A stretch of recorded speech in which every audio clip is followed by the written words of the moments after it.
10 जुलाई 2020 के editorial discussion में आपका स्वागत है। जो सबसे पहला आर्टिकल हम डिस्कस करने वाले हैं वो है owning up to criminalisation in politics. इस आर्टिकल में जो कंटेक्स्ट लिया गया है वो 13 फरवरी 2020 की इस न्यूज से लिया गया है। ये देखिए द हिंदू की न्यूज है। इसका आर्टिकल का टाइटल आपको समझ में आ रहा है, Supreme Court orders parties to publish criminal history of Lok Sabha assembly candidates. क्या बोला गया इसमें? ये बोला गया कि देखिए जो अलग अलग पार्टीज लोकसभा में अपने कैंडिडेट्स को फील्ड करती हैं जनरल इलेक्शंस में, फिर जो लेजिस्लेटिव असेंबलीज के इलेक्शंस होते हैं स्टेट्स में, उसमें जब अपने कैंडिडेट्स को फील्ड करती हैं तो जब वो फील्ड करेंगी अपने सोशल मीडिया हैंडल्स पे, अपने वेबसाइट्स पे और बहुत अलग अलग तरीके से लोगों को बताएंगे कि भाई ये जो कैंडिडेट हम फील्ड कर रहे हैं इसकी ये क्रिमिनल हिस्ट्री है, इतने अगेंस्ट, इसके अगेंस्ट में केसेस चल रहे हैं, किस तरीके के केसेस चल रहे हैं, कौन से कोर्ट में चल रहे हैं, क्या नेचर है उसके क्राइम का, ये सारी बातें ये पॉलिटिकल पार्टीज लोगों को बताएंगी। और अगर नहीं बताएंगी तो कंटेम्प्ट ऑफ कोर्ट का एक्शन हो सकता है इन पॉलिटिकल पार्टीज के अगेंस्ट। तो इसके फेवर में यहां पे ऑथर ने बहुत सारी चीजें लिखी हैं। ऑथर ने बोला है कि ये जो स्टेप है सुप्रीम कोर्ट का बहुत अच्छा स्टेप है, क्योंकि पिछले कुछ सालों में आप देखेंगे जो परसेंटेज ऑफ मेंबर्स हैं हमारी लोकसभा में, उसमें जिनके अगेंस्ट क्रिमिनल केसेस हैं ऐसे लोग बहुत ज्यादा बढ़ रहे हैं। तो इसके बारे में कुछ बातें कही गई, बट ऑथर ने एक बात और कही है कि किस तरीके से सुप्रीम कोर्ट इसको इन्फोर्स करेगा, इसके ऊपर एक क्वेश्चन मार्क है। तो जो जो इंपॉर्टेंट पॉइंट्स है उसको समझेंगे, आगे चलते हैं। देखिए यूएसए से रिलेटेड 3 आर्टिकल्स हैं आज यहाँ पे। सबसे पहले तो आपको ये पता है 2-3 दिन से ये न्यूज चल रही है, US immigration and customs enforcement regulation आए हैं। उसमें ये बोला गया है कि वो स्टूडेंट्स, वो फॉरेन स्टूडेंट्स जो कि यूएसए में पढ़ रहे हैं, अगर वो किसी कंप्लीटली ऑनलाइन कोर्स में पढ़ रहे हैं, अभी हुआ यह है कि कोरोना पैंडेमिक के चलते भाई कॉलेज जाने का कल्चर तो बंद हो गया है, तो बहुत सारे कॉलेजेस ने क्या किया, बहुत सारे कॉलेजेस ने ये किया कि ऑनलाइन कोर्सेज चला दिए। तो मतलब आपको कॉलेज आने की जरूरत नहीं, घर बैठे बैठे पढ़िए। उस चक्कर में हुआ यह है कि जो फॉल सेमेस्टर होता है ना, फॉल सेमेस्टर होता है सितंबर से दिसंबर का, फॉल सेमेस्टर के दौरान फीस तो पूरी ले रही है कॉलेजेस, लेकिन कॉलेज जाके पढ़ना नहीं, सब कुछ ऑनलाइन हो रहा है, तो बच्चे एक तो फीस देने को तैयार नहीं। दूसरी बात, जो यूएस का एडमिनिस्ट्रेशन है वो ये क्या बोल रहा है कि अगर पूरी तरीके से कोर्स ऑनलाइन है तो हम आपको आने का वीजा नहीं देंगे, ये बात बोली गई। प्लस यूएस में जो रह के पढ़ना चाहता है उसको कम से कम एक ऐसे कॉलेज में पढ़ना पड़ेगा जहां पे इन पर्सन क्लास होती हो, यहाँ पे फिजिकल क्लास होती हो, यानी जो कन्वेंशनल क्लास होती है ना कि आप क्लास में गए और टीचर पढ़ा रहा है, उस तरीके की क्लास होती हो, तो ये आपको वीजा दिया जाएगा। इसके अगेंस्ट में बहुत सारी आवाजें उठ रही हैं यूएसए में। इनफैक्ट हार्वर्ड और मैसाचुसेट्स इंस्टीट्यूट ऑफ टेक्नोलॉजी जैसे कॉलेजेस ने आवाज उठाई है। इस आर्टिकल में जो इंपॉर्टेंट चीजें हैं वो बताऊंगा। फिर यूएस से रिलेटेड एक और आर्टिकल है कि भैया यूएस ने डब्ल्यूएचओ को छोड़ दिया है।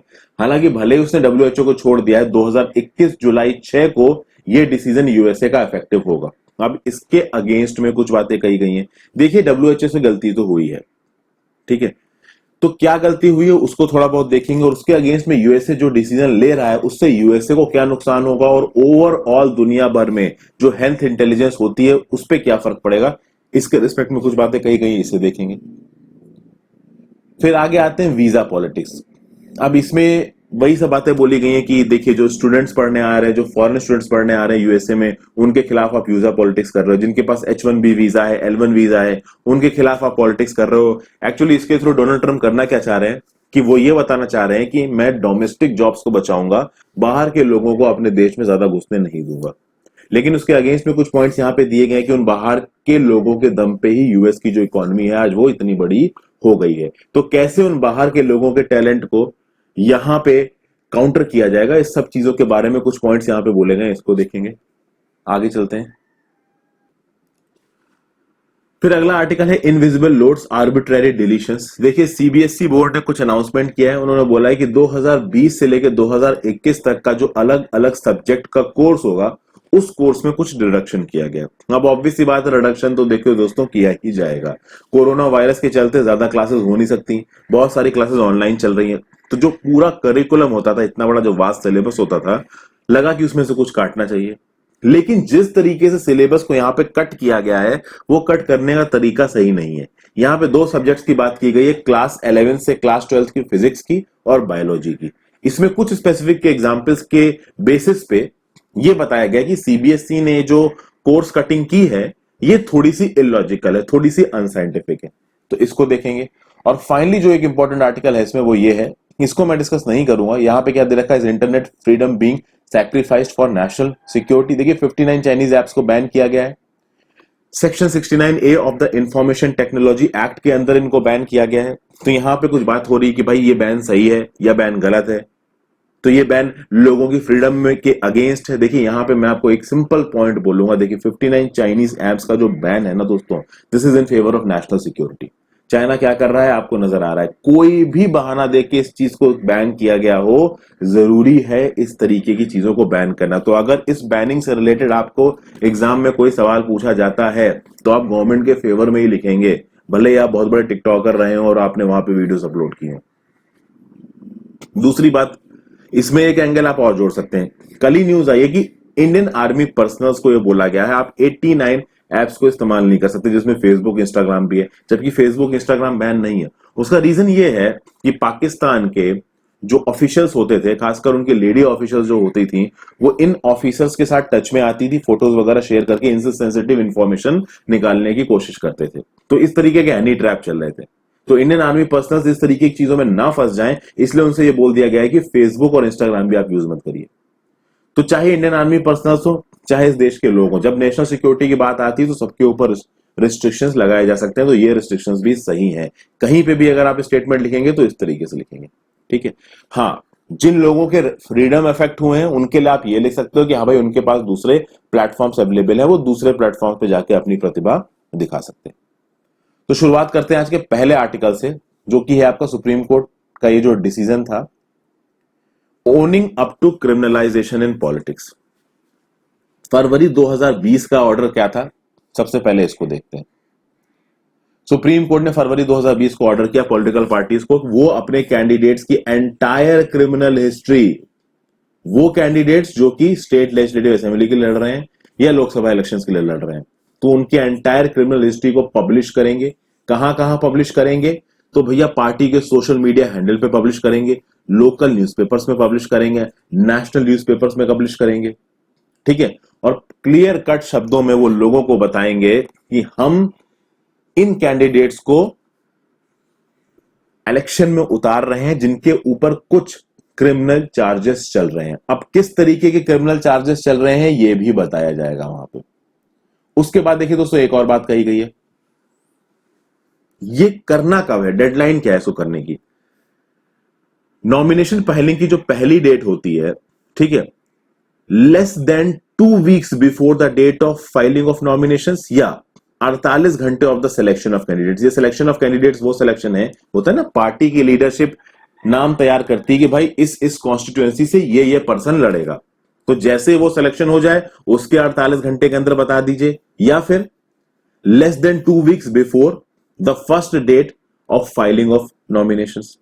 तो इस टाइम पीरियड में आपको लोगों को बताना है, लोकल न्यूज़पेपर में छपवाना है, नेशनल न्यूज़पेपर में छपवाना है, और ये बताना है कि भाई ये जो हमारे यहां पे इलेक्शंस में कैंडिडेट लड़ रहे हैं इनके ये क्रिमिनल बैकग्राउंड है। और साफ साफ सुप्रीम कोर्ट ने पॉलिटिकल पार्टी से यहां पे एक सवाल पूछा है कि भाई क्या जरूरत है कि आप क्रिमिनल रिकॉर्ड वाले लोगों को पॉलिटिक्स में खड़ा कर रहे हो, क्या आपके पास ऐसे लोग नहीं है जो बिना क्रिमिनल रिकॉर्ड के और पॉलिटिक्स में खड़े हो सके, ठीक है। और साफ साफ सुप्रीम कोर्ट ने पॉलिटिकल पार्टीज को ये ऑर्डर किया है कि हमने ये जो आपको डायरेक्टिव दिया है इसकी compliance report of election commission of India को सबमिट करोगे with in 72 hours of taking action, और अगर नहीं किए तो कंटेम्प्ट ऑफ कोर्ट का एक्शन आपके अगेंस्ट लिया जा सकता है। सेंटर और स्टेट दोनों लेवल्स पे ये एप्लीकेबल है। सबसे पहले अगर ये एप्लीकेबल होगा तो कहां होगा, तो बिहार इलेक्शंस होने वाले हैं अक्टूबर 2020 में, वहां पे होगा दोस्तों। अब देखिए ऐसा कह क्यों रहा है कोर्ट, ऐसा कोर्ट इसलिए कह रहा है, देखिए 2004 में अगर देखा जाए, 2004 के जो इलेक्शंस हुए थे उसमें जो 24% मेंबर ऑफ पार्लियामेंट थे उनके पास क्रिमिनल केसेस थे। 2009 में जो इलेक्शन हुए उसमें जो 30% मेंबर्स थे उनके ऊपर क्रिमिनल केसेस थे। 2014 में 34%, 2019 में 43%। दोस्तों सोचिए 2019 में जितने भी लोग इलेक्ट हुए उनमें 43% के ऊपर क्रिमिनल केसेस हैं। 43%। आप सोचिए इंडिया जैसी कंट्री जो कि एक डेमोक्रेटिक कंट्री है, वहां में से 100% एमपीज में से 43% एमपीज के ऊपर क्रिमिनल केसेस चल रहे हैं। अब इंडिया में देखिए कितनी प्रॉब्लम चल रही है, कोविड-19 का बवाल चल रहा है, इकोनॉमिक रिसेशन आ रखा और लॉकडाउन के चलते माइग्रेंट वर्कर्स कैसे मर रहे हैं, बिजनेसेस बंद हो गए, अनएम्प्लॉयमेंट अपनी पीक पे है, बैंकिंग और फाइनेंशियल सेक्टर भी स्ट्रेस्ड है, और चाइना के साथ बवाल चल रहा है सो अलग।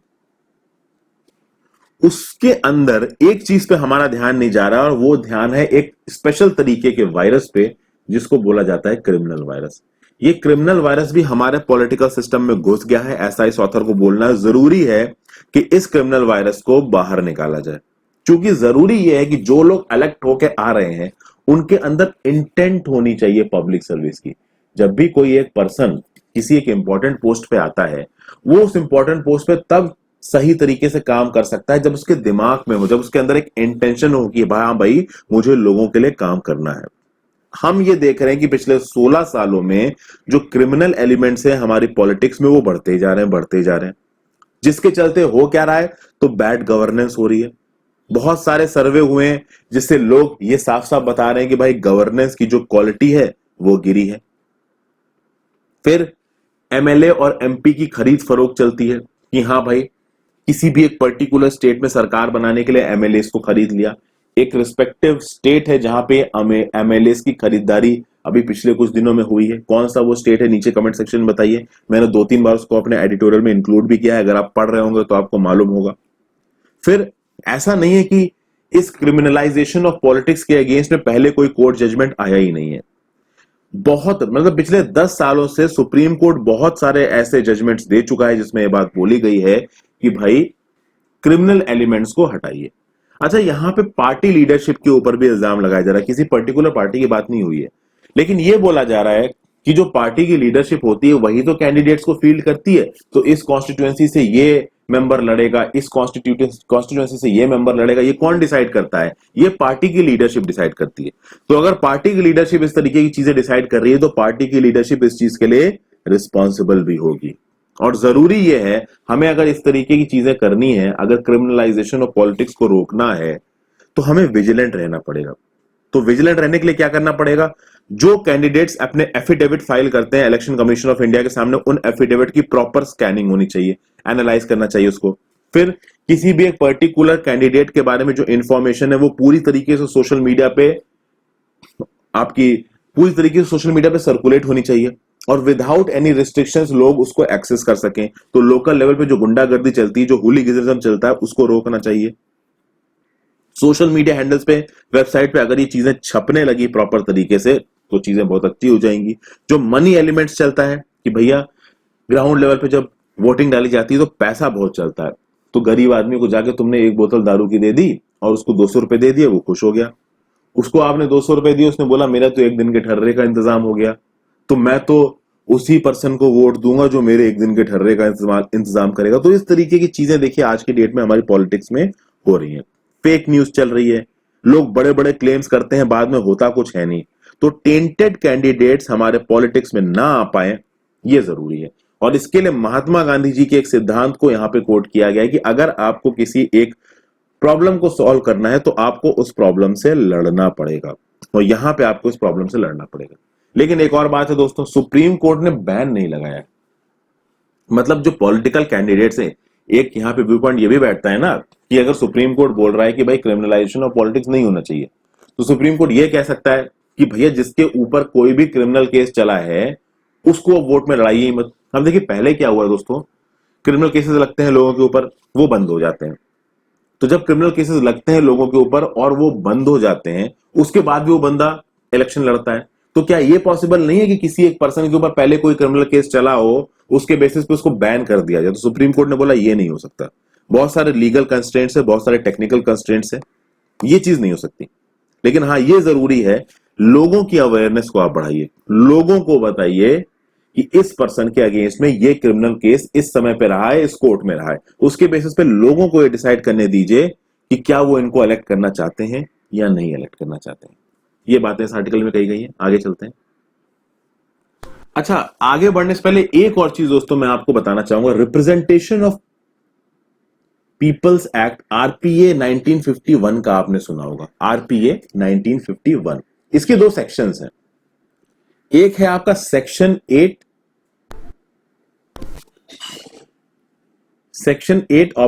एक है आपका सेक्शन 8/4। तो section 8/3, section 8/4 representation of people act 1951।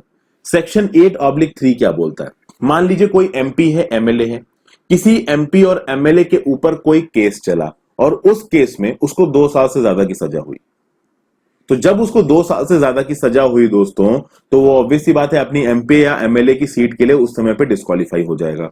और अपनी सजा को काटने के बाद, यानी कि उसको 2 साल से ज्यादा की सजा हुई, मान लीजिए 3 साल की सजा हुई, तो 3 साल की सजा काटने के बाद वो अगले 6 सालों के लिए, 3 साल की सजा काटने के बाद अगले 6 सालों के लिए इलेक्शन लड़ने के लिए एलिजिबल नहीं रहेगा। सेक्शन 8/4 क्या बोलता है कि मान लीजिए किसी ट्रायल कोर्ट ने उसको सजा सुनाई, लेकिन उस ट्रायल कोर्ट की सजा के वर्डिक्ट के अगेंस्ट अगर वो 3 महीने के अंदर अंदर हायर कोर्ट में एक अपील फाइल कर देता है, तो वो लगातार एमपी या एमएलए रह सकता है। सुप्रीम कोर्ट ने क्या किया, जुलाई 2013 में सेक्शन 8/4 को स्ट्रक डाउन कर दिया। सुप्रीम कोर्ट ने यह बोल दिया कि अगर सेक्शन 8/3 के अंदर आपको 2 साल से ज्यादा की सजा हुई और आप डिस्क्वालीफाई हो गए हो उस 2 साल से ज्यादा की सजा के लिए और उसके बाद 6 सालों के लिए, तो आप भाई वो 2 साल से ज्यादा की सजा, चाहे वो 3 साल हो चाहे 4 साल हो, तो 2 साल से ज्यादा की सजा हुई, मान लीजिए आपको 3 साल की सजा हुई, तो 3 साल के लिए तो आप डिस्क्वालीफाई हो ही गए। उसके बाद 3 साल जेल काटने के बाद जब आप बाहर आए तो 6 साल के लिए और आप डिस्क्वालीफाइड रहे, इलेक्शन नहीं लड़ सकते। सेक्शन 8/4 एक यहां पे प्रिविलेज दे रहा था इन मेंबर्स को। सेक्शन 8/4 कह रहा था कि भैया अगर मान लीजिए किसी कोर्ट ने आपको रिस्पॉन्सिबल ठहराया, तो उसके ऊपर वाली कोर्ट में अगर आप एक अपील फाइल कर देते हो 3 महीने के अंदर, तो आप एमपी एमएलए की सीट पे बन सकते हो। लेकिन जुलाई 2013 में सुप्रीम कोर्ट ने सेक्शन 8/4 को भी स्ट्रक डाउन कर दिया। तो ऐसा नहीं है कि हमारे देश में क्रिमिनल एलिमेंट्स को रोकने के लिए कुछ किया ही नहीं गया है। रिप्रेजेंटेशन ऑफ पीपल एक्ट 1951 ने कुछ किया है, बट ये जो ऑलरेडी एमपी एमएलए हैं उनके लिए है। जिनके ऊपर पहले से क्रिमिनल केसेस चल रहे हैं, या मान लीजिए ऐसे क्रिमिनल केसेस चल रहे हैं जिसमें वो सजा काट के बाहर आ चुके हैं या केस खत्म हो चुका है, उनके लिए कुछ प्रॉपर अरेंजमेंट नहीं किया गया है। तो उनके लिए कुछ प्रॉपर अरेंजमेंट होना चाहिए। इस तरीके की बातें उठाई गई थी ना। आप चलते हैं हम लोग अगले आर्टिकल पे। ये अगला आर्टिकल है the problem of being over reliant on one revenue streams. यहां पे यूएसए यूनिवर्सिटीज की बात हो रही, जैसा कि मैंने बताया जो कस्टम्स डिपार्टमेंट है यूएसए का, इमिग्रेशन एंड कस्टम्स इन्फोर्समेंट जो रेगुलेशन आए हैं, तो जो भाई यूएस में इंटरनेशनल स्टूडेंट्स है उनकी भैया हो गई है हालत खराब। पैंडेमिक रिलेटेड एकेडमिक ईयर है, जो लोग ऑलरेडी वहां पे जाके एनरोल हो चुके थे वो भी प्रॉब्लम में है, जो लोग एनरोल होना चाहते हैं वो भी प्रॉब्लम में। हुआ ये कि वहां पे ऐसे बहुत से कोर्सेज चल रहे हैं दोस्तों, जिन कोर्सेज में ये बोल दिया गया कि आपको अब कॉलेज आने की जरूरत नहीं है, घर बैठे बैठे ऑनलाइन क्लासेस करो। तो यूएस के कस्टम डिपार्टमेंट ने क्या बोला, अगर घर बैठे बैठे ऑनलाइन क्लासेस करने वाली बात है तो आपको वीजा नहीं मिलेगा, वापस जाइए। क्योंकि कस्टम ऑफिसर का सिंपल ये लॉजिक है कि अगर फुल्ली ऑनलाइन प्रोग्राम है तो फुल्ली ऑनलाइन प्रोग्राम के लिए आपको कॉलेज तो आना नहीं है, तो चाहे आप यूएस में बैठे चाहे आप इंडिया में बैठे आप पढ़ सकते हैं, तो आप कॉलेज क्यों आना है? तो जिसका फुल्ली ऑनलाइन प्रोग्राम है उसको हम वीजा नहीं देंगे। तो मतलब वो यूनिवर्सिटी को फीस दे लेकिन उसको यूएस में रहने की परमिशन नहीं है। फिर जो एग्जिस्टिंग स्टूडेंट्स हैं जो ऑलरेडी यूएसए में पढ़ रहे हैं, उनको क्या बोला गया कि या तो आप किसी ऐसे कैंपस में जाके पढ़िए जहां पे एटलीस्ट इन पर्सन क्लासेस चल रही हो, मतलब जहां पे कन्वेंशनल क्लासेस चल रही हो, टीचर पढ़ा रहा हो और आप पढ़ रहे हो। अगर आप किसी एक ऐसे स्कूल में जाके नहीं पढ़ते और अपने फ्लैट में बैठ के अपने घर में बैठ के कोचिंग ले रहे हैं या ऑनलाइन पढ़ रहे हैं, तो आपको डिपोर्ट किया जा सकता है। अब इसका जो इंपैक्ट है दोस्तों, वो इंपैक्ट बहुत बड़ा है। इसका इंपैक्ट ना केवल बच्चों पे है, इसका इंपैक्ट यूनिवर्सिटी फाइनेंसेस पे भी है। अब इसका इंपैक्ट यूनिवर्सिटी फाइनेंसेस पे है, ये किस तरीके से वो मैं आपको बताता हूं। देखिए क्या है दोस्तों, यूएस में जो यूनिवर्सिटीज काम करती हैं, पिछले कई सालों में यूएस की यूनिवर्सिटीज की जो फंडिंग है ना, उसको थोड़ा कम किया जा रहा है। हायर एजुकेशन में जो सरकार पैसे दे रही थी उसको थोड़ा कम किया जा रहा था। ये बोला जा रहा था कि भैया ये जो हायर यूनिवर्सिटीज हैं इनको सरकारी पैसे कम जाएं या अपने पैसे खुद इकट्ठा करें। अब यूएस के जो स्टूडेंट्स वहां पे पढ़ते हैं आके इन कॉलेजेस में, काफी डिमांड ये रहती है कि इनसे कम पैसा चार्ज किया जाए। प्लस यूएस के जो स्टूडेंट्स पढ़ते हैं जाके इन कॉलेजेस में, उनको बहुत तरीके के लोन्स अवेलेबल हैं। तो फेडरल लोन अवेलेबल है, तो मतलब जो फेडरल सेंट्रल गवर्नमेंट है वो उनको लोन दे सकती है। वो जिस पर्टिकुलर स्टेट के हैं वहां के लोन्स अवेलेबल है, तो जिस स्टेट में वो पढ़ रहे हैं वहां के लोन्स अवेलेबल है, और उनको प्राइवेट लोन्स अवेलेबल भी है। प्लस लोकल डोमेस्टिक कंपल्शंस के लिए इन कॉलेजेस में जो यूएसए के लोग होते हैं इनके लिए फीस थोड़ी कम भी की जाती है। प्रॉब्लम यह है जो बाहर से बच्चे पढ़ने आते हैं, जो इंटरनेशनल स्टूडेंट्स है, वो जब पढ़ने जाते हैं इन कॉलेजेस में उनको तगड़ी फीसेस देनी पड़ती है, और उनके लिए वहां का ना कोई फेडरल लोन अवेलेबल है ना कोई स्टेट लोन अवेलेबल है। उनके लिए जो लोन अवेलेबल है वो है प्राइवेट लोन, प्राइवेट बैंकों से हायर इंटरेस्ट रेट पे लोन लीजिए तभी आप पढ़ सकते हो। तो ये जो यूनिवर्सिटीज थी यूएसए के लिए, उनके लिए जो इंटरनेशनल स्टूडेंट्स थे उनकी फाइनेंसिंग के लिए बहुत ज्यादा इंपॉर्टेंट थे, क्योंकि ये इंटरनेशनल स्टूडेंट्स के ऊपर किसी तरीके का प्रेशर नहीं होता। अब यूएसए के अंदर इस बात पे तो बवाल नहीं चलेगा ना कि जो बाहर से बच्चे आ रहे हैं इनको सस्ता पढ़ाओ, उनके लिए तो कोई नहीं बोलेगा। तो और बाहर से जो बच्चे अप्लाई कर रहे हैं बहुत ज्यादा अप्लाई कर रहे हैं, तो Harvard, Massachusetts, Stanford, New York university जैसी यूनिवर्सिटीज के लिए अगर 10 सीटें निकलती हैं तो कम से कम 1000 लोग अप्लाई करते हैं। तो एप्लीकेशन रेट ज्यादा है, सीटें कम है, तो ऑब्वियस सी बात है कि जो ट्यूशन फीस है वो बढ़ जाएगी।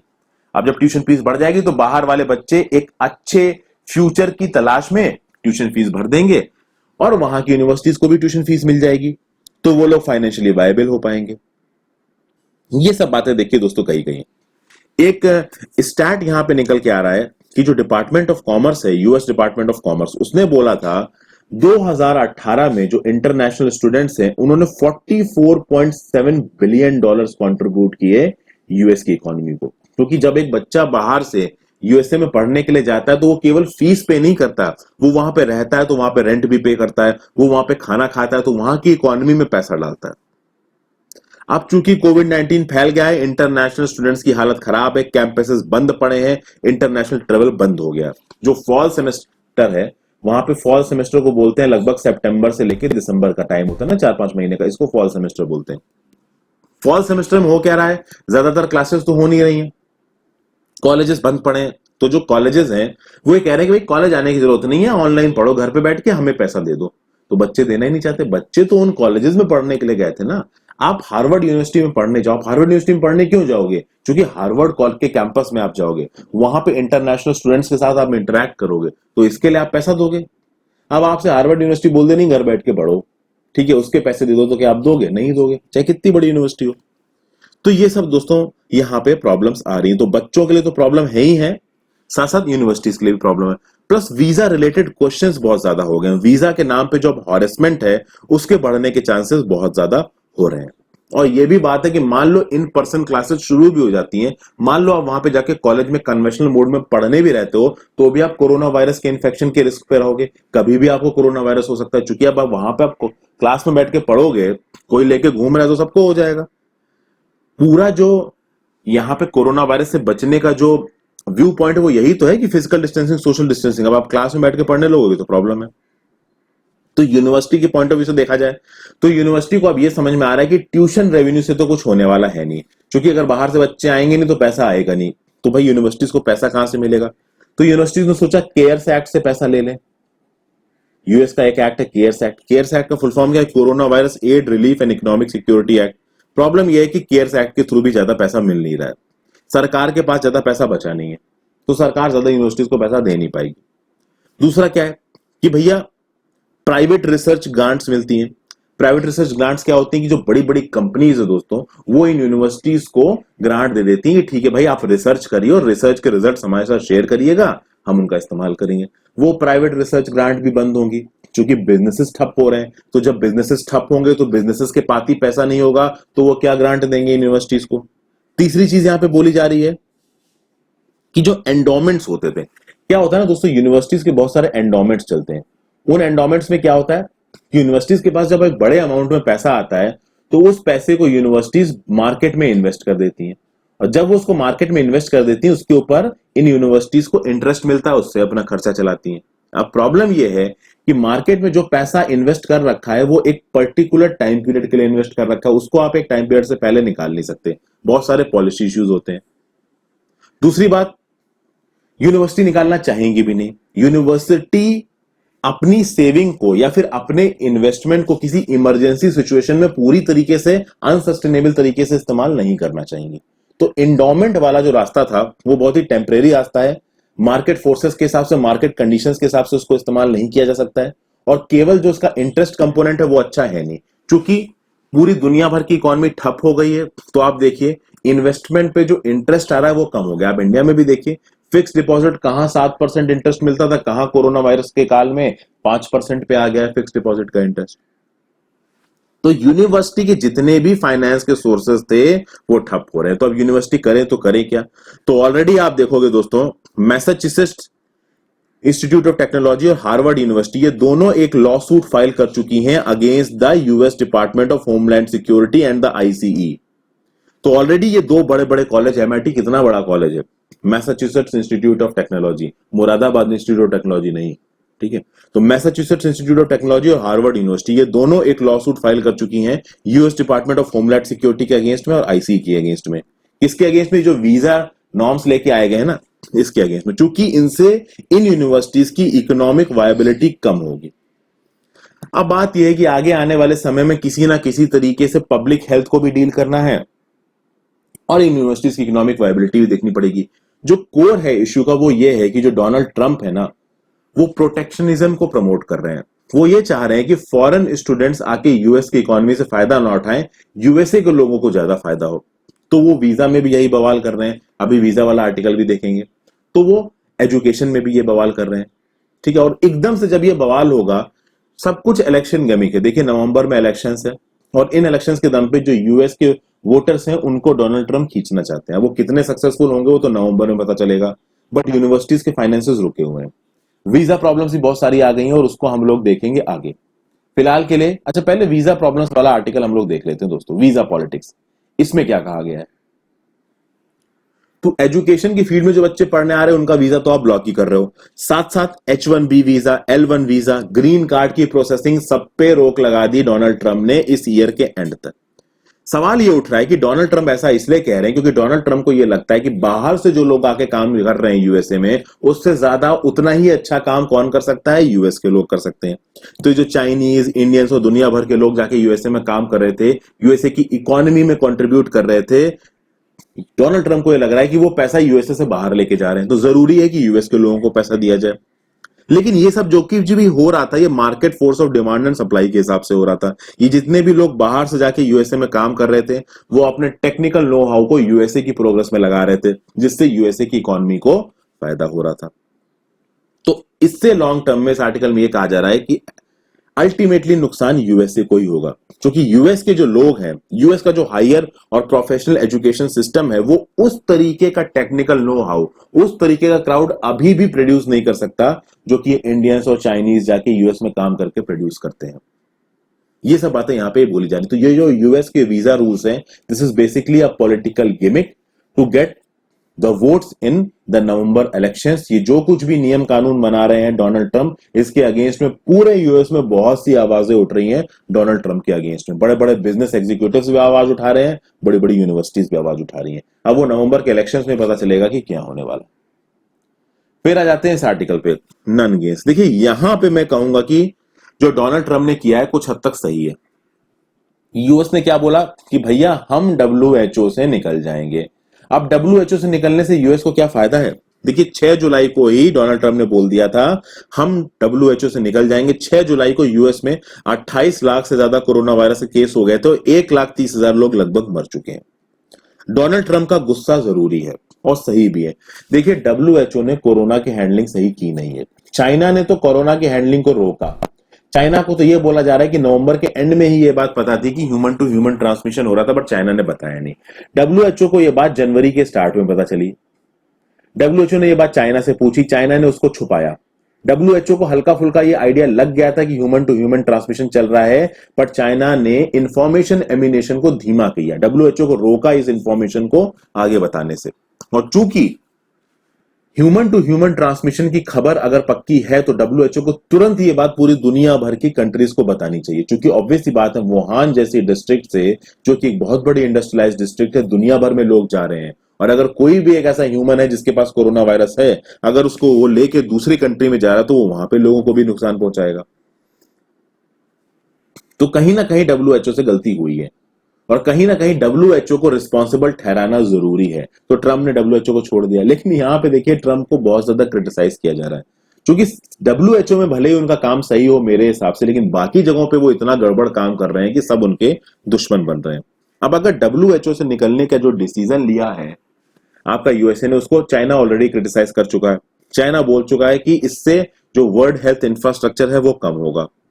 जो डोनाल्ड ट्रंप के अपोजिट में खड़े हैं जो बाइडेन बोल रहे हैं कि नहीं भाई, ये जो डब्ल्यूएचओ से निकलने का डिसीजन है इसको मैं रिवर्स कर दूंगा अगर मैं पावर में आता हूं तो ऑलरेडी एक तगड़ी पॉलिटिक्स छिड़ी हुई है वहां पे। एक चीज देखते हैं कि यूएसए को यहां पे घाटा क्या होने वाला है। यूएसए को देखिए क्या हुआ था, 2005 में इंटरनेशनल हेल्थ रेगुलेशंस थे ना, उसमें कुछ रिवीजन हुआ था। उस रिवीजन के चलते यह बोला गया था कि भाई डब्ल्यूएचओ अलग अलग कंट्रीज में जहां पे भी ऑपरेट कर रहा है वहां पे इंडिपेंडेंटली उस मेंबर की ऑफिशियल रिपोर्ट को वेरीफाई कर सकता है। तो इस 2005 के इंटरनेशनल हेल्थ रेगुलेशंस के हिसाब से चाइना में, वुहान में जो कुछ भी चाइना डब्ल्यूएचओ को बता रहा था, डब्ल्यूएचओ के पास ये ताकत थी कि वो जाके उन चीजों को वेरीफाई कर सकता था, बट डब्ल्यूएचओ ने उन चीजों को वेरीफाई किया नहीं, कोरोना वायरस फैल गया। अब अगर यूएसए डब्ल्यूएचओ को छोड़ देता है तो आगे आने वाले टाइम में जो कुछ भी आप कह सकते हैं इंप्रूवमेंट्स होंगे इंटरनेशनल हेल्थ रेगुलेशन में, उसमें आपके यूएसए का कोई रोल ही नहीं होगा। तो in the future time international health regulations में जिस तरीके की भी चेंजेस होंगे उसमें यूएसए का कोई रोल नहीं रहेगा। प्लस यूएसए जो वायरस स्ट्रेन डिटरमिन करने की बात हो रही है कि जो इन्फ्लुएंजा पे वैक्सीन बन रही है, अलग अलग तरीके की इन्फ्लुएंजा पे जो वैक्सीन बन रही हैं, उनसे रिलेटेड जो वायरस स्ट्रेन है, इस वायरस स्ट्रेन का जो एक्सेस है यूएसए के पास वो चला जाएगा। अलग अलग जगहों पे जो वायरल सैंपल्स होते हैं इन्फ्लुएंजा के रिसर्च के लिए वो यूएस के पास से चले जाएंगे। यूएस के साइंटिस्ट डब्ल्यूएचओ के की रोल्स में इन्वॉल्व हैं, आउटब्रेक रिस्पांस टीम में इन्वॉल्व हैं, वो नहीं इन्वॉल्व हो पाएंगे। तो एक तरीके से जो इंटरनेशनल डिजीज आउटब्रेक्स में जो हेल्थ इंटेलिजेंस होती है, उस हेल्थ इंटेलिजेंस में यूएसए का जो रोल है ना वो बिल्कुल खत्म हो जाएगा। प्लस डब्ल्यूएचओ की जो फंडिंग है वो सीवियरली कट होगी। चाइना कितनी भी फंडिंग बढ़ा दे डब्ल्यूएचओ में, वो यूएस की फंडिंग को कभी भी मैच नहीं कर पाएगी। डब्ल्यूएचओ की फंडिंग के बारे में मैंने पहले भी एक वीडियो बनाई है। तो ये सब बातें इस आर्टिकल में कही गई हैं। तो एक तरीके से देखा जाए, हाँ ये बोला जा सकता है कि ये जो यूएसए का डिसीजन है डब्ल्यूएचओ को छोड़ने का, ये एक मैच्योर डिसीजन नहीं है। डब्ल्यूएचओ से गलती हुई है, ये बात सही है। डब्ल्यूएचओ को रिस्पॉन्सिबल ठहराना जरूरी है, डब्ल्यूएचओ को आंसरेबल ठहराना जरूरी है, बट डब्ल्यूएचओ को सीधे सीधे छोड़ देना ये सही नहीं है। ये एक तरीके का पॉलिटिकल गिमिक हो सकता है। और एक बात और बोली गई यहाँ पे कि भाई डोनाल्ड ट्रंप से भी गलती हुई है। जब कोरोना वायरस फैलना शुरू हुआ था, डोनाल्ड ट्रंप ने लॉकडाउन लगाने में बहुत देरी कर दी, और फिर आप देखोगे न्यूयॉर्क जो कि इन्वेस्टमेंट सेंटर है पूरी दुनिया का, वो तो हॉटस्पॉट बन गया कोरोना वायरस का। तो डोनाल्ड ट्रंप से भी गलती हुई। तो डोनाल्ड ट्रंप पूरी तरीके से डब्ल्यूएचओ पे बिल नहीं फाड़ सकते, उन्होंने भी गलती की है इनिशियल स्टेप्स लेने में। तो यहां पे ये है कि बैलेंस्ड रिस्पांस होना चाहिए, एक मैच्योर्ड रिस्पांस होना चाहिए। एकदम से किसी ऑर्गेनाइजेशन को छोड़ देना ये सही नहीं है, ये बोला जा रहा है इस आर्टिकल में। और फाइनली आते हैं हम लोग अपने आखिरी आर्टिकल पे, इनविजिबल लोड्स आर्बिट्रेरी डिलीशंस। भैया अभी अभी कोर्स करिकुलम चेंज किया है सीबीएसई ने, ठीक है। कब से कब तक के लिए? 9 से 12th क्लास के बच्चों के लिए 2020-21 में जो कुछ भी पढ़ाई होगी उनमें चेंजेस लाए गए हैं। क्यों? क्योंकि कोरोना वायरस के चलते भैया जो क्लास आवर्स हैं वो घट जाएंगे। तो बच्चे के तो मजे आ गए भाई, हम लोग तो जब छोटे थे तो स्कूल जाने का मन ही नहीं करता था। तो अब तो कोरोना वायरस आ गया, तो अब जो बच्चे स्कूल जा रहे हैं उनके तो मजे हैं।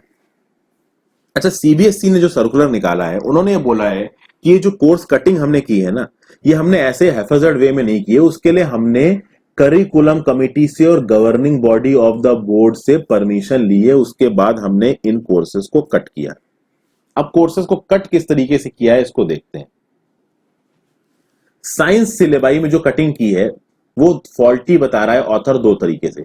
एक तो बेसिक साइंसेस के पर्सपेक्टिव से, दूसरा क्रिटिकल रीजनिंग और थिंकिंग के पर्सपेक्टिव से। तो फिजिक्स के करिकुलम में जो कटिंग हुई है वो बेसिक साइंसेस के फाउंडेशन को हिलाती है। बायोलॉजी के करिकुलम में जो कटिंग हुई है वो क्रिटिकल रीजनिंग और थिंकिंग के फाउंडेशन को हिलाती है। कैसे हिलाती है ये देखना जरूरी है। तो अगर 11th से 12th का फिजिक्स के सिलेबस की आप बात करते हो तो इसमें क्या किया गया कि कुछ बेसिक टॉपिक्स जैसे कि Newton's law, motion along a straight line और बेसिक कंसेप्ट्स ऑफ हीट, इनको हटा दिया गया। ऑथर का ये बोलना है कि ये जो कंसेप्ट्स आपने हटाए हैं ये तो फाउंडेशन है आपके, और आपने रखा क्या क्या है? तो भैया वर्क, पावर एंड एनर्जी आपने रख रखा है। Work, power and energy Newton law को प्रयोग करता है, मोशन इन अ प्लेन का प्रयोग करता है। तो न्यूटन्स लॉ और motion along in a straight line तो आपको पढ़ना ही पड़ेगा अगर आपको वर्क, पावर और एनर्जी पढ़ना है। तो मतलब कि नीचे की फाउंडेशन को आपने उड़ा दिया और ऊपर की इमारत आप बना रहे हो। तो यहां पे इस करिकुलम में यह भी बोला है कि ऊपर की चीजों को समझाने के लिए ये जो नीचे की चीज है ये टीचर्स को समझानी पड़ेगी। बस जो एग्जाम्स में सवाल आएंगे ना उसमें इन नीचे की चीजों को तवज्जो नहीं दी जाएगी। तो फाउंडेशन तो आपको बनानी ही है, बट आपका असेसमेंट बिल्डिंग के हिसाब से होगा। ये बातें बोली गई। तो कभी कभी आप देखोगे जो बिल्डिंग्स बनती हैं दोस्तों, वो सामने से देखिए चमकती धमकती लग सकती हैं, लेकिन नीचे वो खोखली होती हैं, कभी भी गिर सकती हैं। कुछ उस तरीके का यहाँ पे एजुकेशन सिस्टम में हो रहा है, ऐसा ऑथर बोल रहा है। ऑथर का ये बोलना है कि भाई फाउंडेशन पे अगर आपने एसेस नहीं किया बच्चे को, तो एक्चुअली में उसने स्कूल में क्या सीखा इस बात की तो कोई गारंटी ही नहीं है। आप तो उस बिल्डिंग को एसेस कर रहे हो। प्लस यहां पे टीचर्स के ऊपर भी जोर पड़ रहा है। टीचर्स के ऊपर अब ये रिस्पॉन्सिबिलिटी आ रही है, उनके ऊपर छोड़ दिया गया है कि आप उनको फाउंडेशन समझाइए। एग्जाम से इस बात को एसेस नहीं किया जा सकता है कि फाउंडेशन अच्छा है या बुरा है। फिर एक और एग्जांपल यहां पे लिया गया है, बेसिक कंसेप्ट्स ऑफ हीट। इस बेसिक कंसेप्ट ऑफ हीट के बेसिस पे आप समझते हो काइनेटिक थ्योरी ऑफ गैसेस। तो बेसिक कंसेप्ट ऑफ हीट को कोर्स करिकुलम से हटा दिया गया और काइनेटिक थ्योरी ऑफ गैसेस को करिकुलम में रखा गया है। तो काइनेटिक थ्योरी ऑफ गैसेस से सवाल आ सकते हैं, but basic concept of heat से सवाल नहीं आ सकते। तो बेसिक कंसेप्ट ऑफ हीट समझाना, motion in a straight line समझाना, न्यूटन लॉ समझाना, अब ये टीचर की रिस्पॉन्सिबिलिटी है। और बच्चे को समझ में नहीं आया तो बिल किस पे फटेगा? टीचर पे फटेगा। आगे चलते हैं। ऐसा ही कुछ बायोलॉजी में हुआ है। बायोलॉजी में क्या हुआ है? बायोलॉजी में यह बोला गया है कि भैया जो हायर लेवल टॉपिक्स हैं, जैसे कि ecology, environmental science and evolution, इनको हटा दिया गया। अब यहां पे एक बहुत बड़ी प्रॉब्लम हुई है। पैंडेमिक के दौरान आप इकोलॉजी, इन्वायरमेंटल साइंस और एवोल्यूशन जैसी चीजों को हटा रहे हो। जब पूछा गया कि भैया आपने किस बेसिस पे हटाया गया, तो Indian society of evolutionary biologist ने बोला है कि भैया देखिए, इंडियन सोसाइटी ऑफ बायोलॉजिस्ट का यह बोलना है कि जो पैंडेमिक है, इस पैंडेमिक के चलते जूनोटिक ट्रांसमिशन को समझना जरूरी है। ऑलरेडी पैंडेमिक के दौरान जो लोगों का बिहेवियर रहा है, उसके ये पता चलता है कि इकोलॉजी में, इन्वायरमेंटल साइंस में और एवोल्यूशन में लोगों को ज्यादा नॉलेज है नहीं, बच्चों को ज्यादा नॉलेज है नहीं। अगर जूनोटिक ट्रांसमिशन को समझना है, यानी एनिमल टू ह्यूमन ट्रांसमिशन को समझना है वायरसेस का, तो आपको इकोलॉजी, इन्वायरमेंटल साइंस और एवोल्यूशन को पढ़ना ही पड़ेगा। तो पैंडेमिक के दौरान तो यह होना चाहिए कि और ज्यादा इन सब चीजों को आपको समझना चाहिए, क्योंकि जितना ज्यादा आप इन चीजों को समझोगे उतना ही ज्यादा पैंडेमिक के लड़ने की काबिलियत आपके अंदर आएगी, और आपने इन्हीं सब्जेक्ट को उड़ा दिया। तो ये चीज गलत बोली गई है यहां पे। तो जो भी चेंजेस किए गए हैं, खासकर क्लास 11th और 12th के फिजिक्स और बायोलॉजी के एग्जाम्पल यहां पे लिए गए हैं, बट ऑथर यहां पे ये बताने की कोशिश कर रहा है कि बहुत आर्बिट्रेरी डिलीशंस हुए हैं जो कि सही नहीं है। अगर आप सिलेबस को ट्रिम कर रहे हो तो तरीके से ट्रिम करिए। अगर आप ट्रिम कर रहे हो तो जो हायर लेवल पे चीजें उनको ट्रिम करिए, बेसिक लेवल की चीजों को ट्रिम मत करिए। इनफैक्ट ऑथर यहां पे ये भी बोल रहा है, बेटर ये रहेगा कि आप 1 साल की छुट्टी दे दीजिए बच्चों को, 1 साल तक कुछ पढ़ाई लिखाई करवाइए ही मत। उनसे बोल दीजिए कि आप अपने इंटरेस्ट को परस्यू कर सकते हैं, लेकिन इस तरीके से कोर्स को आप ट्रिम कर रहे हो वो सही नहीं है। अगर आप छुट्टी नहीं देना चाहते हैं तो प्रॉपर एक एजुकेशनिस्ट की कमिटी बना के डिसीजंस लीजिए। इस तरीके के हेफाजत डिसीजंस लेना सही नहीं है, ये बोला जा रहा है इस आर्टिकल में। दोस्तों अब मैं खत्म करता हूं इस आर्टिकल को। अपनी इस वीडियो को पसंद आई तो लाइक जरूर कर दीजिएगा और शेयर कर दीजिए। Thank you for watching, have a great day.